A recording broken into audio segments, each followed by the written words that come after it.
میں ان محققین کی حیثیت آپ کو بتاتا ہوں. ان کی حیثیت آج کل کے جو نام نہاد محققین چل رہے ہیں نا, مذہبی اسکالر جو پراپر وے میں عالم نہیں بنتے, آج کل ایک اور منجن چلنا شروع ہو گیا ہے کہ سنت مؤکدہ کچھ بھی نہیں ہوتا, یا تو فرض ہے یا نوافل ہیں. فرض پڑھنا ضروری ہے, باقی سب فمن تطوع خیرا فہو خیر لہ. قرآن کی آیت پڑھی جاتی ہے کہ جو اضافی جو بھی کچھ کرے گا وہ اس کے لیے بہتر ہے, یعنی نہ کرے تو ٹھیک ہے, کر لے تو اچھی بات ہے. تو اس کی بنیاد بنا کے کتنے لوگوں نے فجر کی سنتیں بھی چھوڑ دیں, ظہر کی سنتیں بھی چھوڑ دیں, مغرب عشاء کی سنتیں بھی چھوڑ دیں. تو یہ نام نہاد جو محققین آج کل آئے ہوئے ہیں نا, ان کی باتوں میں مت آیا کرو. ایک دو حدیثیں پڑھ لیتے ہیں اور ان کو کبھی بھی جواب دلائل سے مت دیا کرو, ان کو ہمیشہ جواب دیا کرو الزامی. الزامی جواب کا مطلب یہ ہوتا ہے, یہ اصول ہمیشہ کے لیے پلے باندھ لو. باطل کے پاس اتنی طاقت نہیں ہوتی کہ وہ دلیل سے بات کرے. وہ دلیل آپ کو دلیل اس لیے لگ رہی ہوتی ہے کہ آپ کا علم بہت کم ہوتا ہے, تو آپ اس کو دلیل دو گے, وہ پھر دلیل کا جواب دے گا, الجھا دے گا آپ کو. اب عالم کو تو پتہ چل جائے گا یہاں گڑبڑ کر رہا ہے, یہ عامی آدمی کے لیے مشکل ہوتی ہے.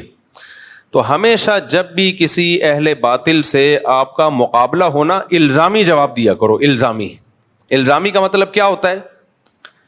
الزامی کا مطلب یہ ہوتا ہے کہ اگر آپ کا یہ اصول ٹھیک مان لیتے ہیں ہم, تو پھر آپ خود اس اصول کو کئی جگہ پہ کیوں توڑ رہے ہو؟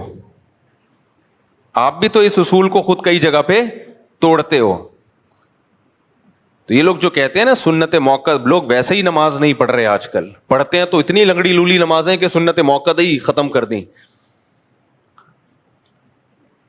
تو جو بھی آپ سے کہا کرے نا سنت موقع نہیں ہوتی, تو اس سے کہیں کہ اچھا ٹھیک ہے, پھر ہم پھر نماز ایسے شروع کریں گے, اللہ اکبر کہہ کے نیت باندھی, ثنا پڑھنے کی ضرورت نہیں ہے کیونکہ سبحانک اللہم یہ لازم نہیں ہے. ڈائریکٹ سورہ فاتحہ پڑھو, اس سے پہلے اعوذ باللہ بسم اللہ بھی پڑھنے کی ضرورت, بلکہ ہم وضو سے شروع کرتے ہیں.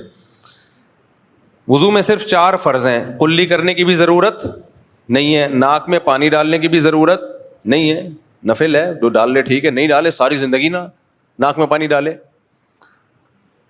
اور 1 دفعہ چہرہ دھونا فرض ہے, 3 دفعہ فرض نہیں ہے. ایک ہی دفعہ دھوئے, کیا ضرورت ہے 3 دفعہ دھونے کی؟ آپ کہہ سکتے ہیں کہ دھو لے تو ثواب ہی ملے گا نا, اس لیے ہم ترغیب دیتے ہیں کہ دھو لیں. بھائی آپ وہاں یہ بھی تو کہو نا کہ ایک چیز فرض نہیں ہے تو لوگ اس کو لازم کیوں سمجھ رہے ہیں؟ کوئی دھوئے, کچھ لوگ ایسے بھی ہوں جو نہ دھوئیں, کچھ لوگ ایسے ہوں جو سنت موقدہ کے ساتھ نماز پڑھیں, کچھ ایسے ہوں جو بغیر سنت موقدہ کے ساری زندگی پڑھتے رہیں.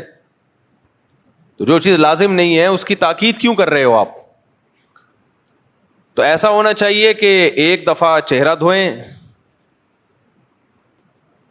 اور 1 دفعہ بازو دھوئیں, بس اتنا کہ ہاتھ گیلے ہو جائیں. 3 دفعہ کے تکلف کی ضرورت نہیں ہے. اور پھر جب نماز پڑھیں تو سورہ فاتحہ سے ڈائریکٹ شروع کر دیں, اعوذ باللہ بسم اللہ پڑھنے کی, ثنا پڑھنے کی ضرورت نہیں ہے. پھر جب رکوع میں جائیں تو بہت سے فقہا کے نزدیک رکوع کی تسبیحات لازمی نہیں ہے, سنت ہے, سنت مؤکدہ ہے, تو اس کی بھی ضرورت نہیں ہے. ٹھک سے رکوع کیا اور ایسے کر کے ٹھک سے کھڑے ہو گئے. کیا خیال ہے بھائی؟ کوئی ضروری تھوڑی ہے. آپ کسی بھی مفتی سے پوچھیں کہ کسی سے رکوع کی تسبیحات اگر رہ جائیں تو کیا نماز ہو جائے گی؟ وہ کہے گا ہاں ہو جائے گی, کیونکہ واجب نہیں ہے. اور اگر کسی کے نزدیک واجب ہے تو 3 دفعہ واجب نہیں ہے, 1 دفعہ واجب ہے. تو 3 دفعہ بالکل نہ پڑھیں, 1 دفعہ پڑھ لیں, اور ہمیشہ یہی معمول بنائیں. پھر سجدے میں جائیں تو 1 تسبیح پڑھ لیں, اور وہ بھی نہ پڑھیں تو بھی کوئی ضروری نہیں ہے. اس طریقے سے 4 رکعتیں پڑھیں, اور آخری رکعت میں اتحیات کے بعد درود شریف پڑھنا لازم نہیں ہے. کسی کے نزدیک بھی واجب نہیں ہے, سنت ہے, تو وہ بھی نہ پڑھیں. ہمیشہ اتحیات کے بعد سلام پھر لیں. اور ہاتھ باندھنے کی بھی ضرورت نہیں ہے, ویسے ہاتھ کھول کے نماز پڑھ لیں. تو جب شریعت کے ہر حکم میں, یہ تو صرف ایک حکم ہے نا, افطار روزہ جب آپ رکھتے ہیں تو افطار میں جلدی کرنا کیا واجب ہے؟ اگر کوئی جلدی افطار نہیں کرے گا تو کسی سے سنا گناہ گار ہوگا. میری طرف توجہ, کوئی گناہ نہیں ہے بھائی. بہتر ہے جلدی کر لیں افطار تو نہ کریں, 1-1 گھنٹے بعد افطار کر لیا کریں. تو یہ پورا دین جو ہے نا ہمارا, یہ ڈھانچہ رہ جائے گا, کھوکھلا ہو جائے گا بالکل. فقہائے کرام نے دین کو بہت اچھی طرح سمجھا ہے, بہت ڈیپ میں گئے ہیں. انہوں نے کہا کہ بھائی دیر آر 2 types آف سنت. سنت کی کتنی قسمیں ہیں؟ 2. ہم نے جب نبی کی سیرت میں غور کیا تو پتا چلا کہ کچھ سنتیں ایسی ہوتی ہیں جن کی تاکید نہیں ہے, وہ چھوڑ دیں ساری زندگی, کوئی مسئلہ نہیں ہے. لیکن کچھ سنتیں ایسی ہیں جن کی تاکید ہے, اور تاکید کی وجہ سے ان کو کیا کہا گیا؟ سنت مؤکدہ. وہ کبھی کبھار چھوٹ جائیں تو ٹھیک ہے, بلا وجہ چھوڑنا وہ ٹھیک نہیں ہے. جو چھوڑنے کا معمول بنا لے گا تو غالب گمانے کے وہ گنہگار ہوگا, اور اس کو یہ کام کرنے نہیں دیا جائے گا, قابل ملامت ہوگا, برا بلا کہا جائے گا اس کو.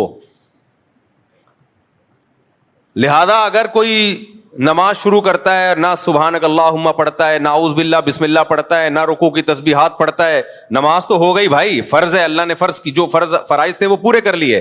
قضا اب اس کی قضا لازم نہیں ہے, فرض ادا ہو گیا. کیا اس پر ہم یہ آیت پڑھ لیں گے فمن تطوع خیرا فہو خیر لہ؟ جو اضافی کرنا چاہے ثنا بھی پڑھ لے اور درود شریف بھی پڑھ لے, وہ بہتر ہے, نہ پڑھے تو کوئی حرج نہیں. نہ نماز کیا کہلائے گی؟ ناقص. تو جیسے نماز کے اندر 2 طرح کی سنتیں ہیں, کچھ سنت مؤکدہ اور غیر مؤکدہ, اسی طرح نماز کے باہر کی بھی کچھ سنتیں ہیں, کچھ سنت مؤکدہ اور کچھ سنتیں غیر مؤکدہ. نبی نے کبھی بھی فجر کی نماز سے پہلے 2 سنتیں ضائع نہیں کی ہیں, اور یہ نماز میں شامل ہیں فرائض کی تکمیلات کے لیے. اس کی سب سے بڑی دلیل یہ ہے کہ ہمیں کچھ سنتیں ایسی ملتی ہیں جو فرائض کے توابع میں سے نہیں ہیں, فرائض کے تابع نہیں ہیں. جیسے اشراق کی نماز, کسی نے فجر نہ بھی پڑھی ہو تو اشراق پڑھے گا, ہو جائے گی. عشاء نہ بھی پڑھی ہو, تہجد پڑھے گا, تہجد کہلائے گی وہ. لیکن فجر کی 2 سنتیں جب ہی سنت کہلائیں گی جب 2 فرض بھی ہو اس کے ساتھ, کیونکہ وہ ہیں ہی فرض کی وجہ سے ہیں, وہ فرض نہ ہوتی تو وہ بھی نہ ہوتی. ظہر کی سے پہلے کی 4 سنتیں ان کی انڈیویجولی کوئی حیثیت نہیں ہے, وہ جب ہی ہیں جب ظہر کے 4 فرض آپ نے پڑھنے ہیں. اسی طرح ظہر کے بعد کی 2 سنتیں جب ہی ہیں جب ظہر کے 4 فرض پڑھنے ہیں. کوئی اکیلے 2 سنتیں پڑھ کے چلا جائے تو اس کی کوئی حیثیت, وہ عام نوافل ہوں گے وہ. تو یہ جو سنتیں ہیں جن کی نبی صلی اللہ علیہ وسلم نے ہمیشگی کی ہے, جب بھی فجر پڑھی آپ نے فجر کے ساتھ پہلے 2 سنتیں پڑھی ہیں اس میں.